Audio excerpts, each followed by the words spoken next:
بينيشو بينيشو بينيشو كريشو. كريشو، اش من بينيشو الصيف باقي ما دخلوا رمضان هذا. وحيت خرجت الشميشه سحب لي الصيف جا. السلام عليكم اصدقائي صديقاتي الكرام في كل زمان وكل مكان.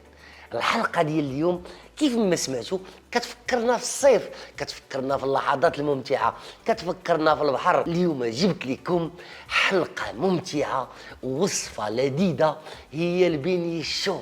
كان هو صغير ستيوت وكيوت بحال كريشو، وكيف العاده كريشو هذا اجي تشوفوا معايا وصفه البينيشو مع السي كريشو.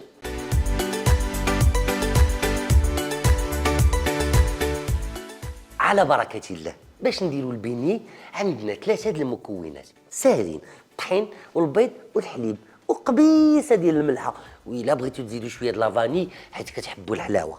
هنا غادي ناخذ شويه ديال الطحين، غادي نديرو في هذه البلاصه اللي غادي نخلطوا فيها لي بيني ديالنا. ما كاين لا خميره ولا والو. باش نربحوا الوقت غادي نشعلوا البوطه. بعد ما درنا الطحين ديالنا غادي نديروا الحليبه، قبيصه د الملحه، وغادي نديروا شويه ديال السكر ديال لافاني، وغادي نديروا واحد جوج البويضات. بسم الله. ونزيدوا البيضه الثانيه ونخلطوا بسم الله. من بعد ما تجمع لنا الخليط ديالنا غادي نديروا الطراب باش ما يبقاش عندنا الحبيبات ديال دقيق القمح. وإلا بانت لكم مازال جاريه شويه ما فيها باس تزيدوا شويه ديال الطحين. كريشو عينو ميزانو. من بعد ما وصلنا لهذا القوام كريشو خصو جوج معالق وكبار، كنبداو نديرو معلقه بمعلقه صغيره بهذه الطريقه.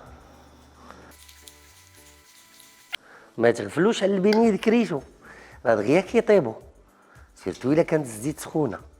هنا كنحطوا لي بنيه ديالنا.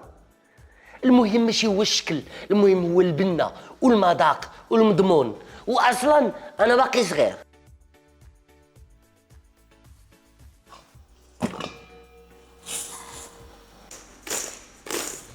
من بعد ما قلينا لي بنيه ديالنا دابا جات وقيته الحلاوه. انا اختاريت لكم اليوم كونفيتور ديال الليمون وكونفيتور ديال التوت، هما باش غادي نعمر لي بنيه ديالي. شوفوا معايا كيفاش غادي ندير. ما بحال شي معيقيدات صغار، كنحلوهم بحال هكذا وكنديروا فيهم واحد شويه ديال الكونفيتور. وهذا غادي نديروا ليه كونفيتور ديال الليمون. كريشو خصو يذوق، كريشو خصو يذوق. كريشو صغيره ديال كريشو.